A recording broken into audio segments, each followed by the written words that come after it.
Before the presentation of the prototype, I would like you to meet our persona, Competitive Chris.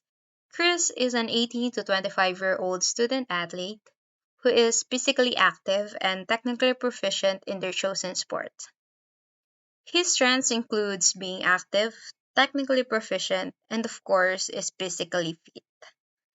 Additionally, Chris has opportunities for health benefits, leadership skill development, and athletic scholarships. While Chris possesses several strengths and opportunities, he also faced challenges such as fatigue and exhaustion, poor performance due to unconditioned body, and susceptibility to injuries. To help Chris achieve his full potential in sports and academics, we propose a comprehensive technology based solution, which is the Strive.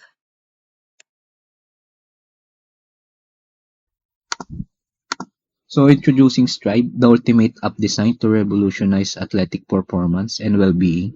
Here's a breakdown of its key solution and technology-based solution. So solution 1, to optimize athletic performance through personalized training plans. So Strive offers customized training plans tailored to individual athletes' goals, abilities, and schedules. Next is to prevent injuries by providing guidance on proper warm-up, stretching, and recovery. So Strive goes beyond just workout. It's your personal coach for injury prevention. Solution 3, to help athletes stay organized, informed, and motivated. With Strive, athletes can finally stay on top of their game. And lastly, to monitor performance and personal development. So Stripe isn't just about the here and now, it's about long-term growth and progress. Through advanced performance monitoring tools such as tracking key metrics, analyze trends, and gain valuable insights into their development over time. So in summary, isn't just an app, it's a game changer for athletes of all levels, providing the tools, guidance, and motivation needed to unleash their full potential and achieve their greatness. Hello, I'm Patrick Amor Sabarillo, and I'm here to tell you how our app Strive attempts to address the needs of the persona. First, by offering personalized training plans tailored to each athlete's unique needs and goals. Strive optimizes their performance by minimizing the risk of burnout or injury. Through comprehensive assessment and data analysis, we ensure that every aspect of the plan aligns with the individual athlete's capabilities and aspirations. Moreover, our platform keeps athletes organized, informed, and motivated by fostering a sense of accomplishments and goal setting. Through clear progress tracking and milestone celebrations, athletes are empowered to acknowledge and celebrate their achievements, driving motivation and engagement to new heights. In essence, Strive revolutionizes the way athletes train by providing tailored support and guidance, ultimately leading to enhanced performance and well being. That's all. Thank you.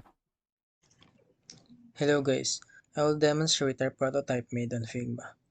First, ipapakita ko muna yung designs ng mobile application namin, named Strive. So ito siya. Ayan. Then proceed tayo sa preview ng prototype para makita natin yung flow niya. So kapag kinlik yung app, maglo-load siya then mag-appear yung splash screen. Sa splash screen, may choices kung magsa-sign up ka or magla-login ka. Check muna natin yung sign up. Dito i-input natin yung name, email, and password. Pwede na mag-sign up.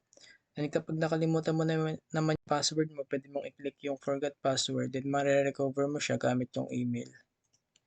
Then ayun na, sa login to your account, lagay mo na yung email, then yung password. Then tsaka pwede ka mag-login. Once na nakapag-login na, mapupunta sa first page, which is the sports news.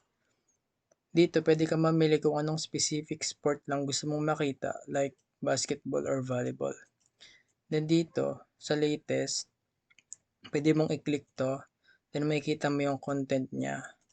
And as well as dito sa mga under ng browse. Next tab naman is yung training plan. In this part, may mga categories kung anong exercise yung gusto mong gawin and pwede ka ring mamili o gumawa ng sarili mong training plan kung anong mas best suited sa'yo. Ayan siya. So, sa today's session, pwede mong i-click yan. Then, ayan yung workouts na gagawin mo ngayong araw. From warm up to cool down na siya. Then, third tab naman is yung performance statistics, wherein makita mo mga reports about sa workouts or exercises na ginawa mo. Ang purpose nito is para ma-analyze ng athlete kung ano yung mga strengths niya at kukulang niya, pati na rin yung development niya throughout the exercise. So, ayan siya. Workout analysis, yung mga laps then splits. Fourth tab naman is achievements tab. Andito naman yung mga titles, medals, and trophies na possible makuha ng mga athletes na gumagamit ng app. Last is yung profile tab. Pinapakita rito yung profile ng user, yung summary ng daily, weekly, and overall progress niya, and yung current weight and BMI ng athlete para makita niya yung condition niya and para ma-maintain niya yung pagiging fit at all times.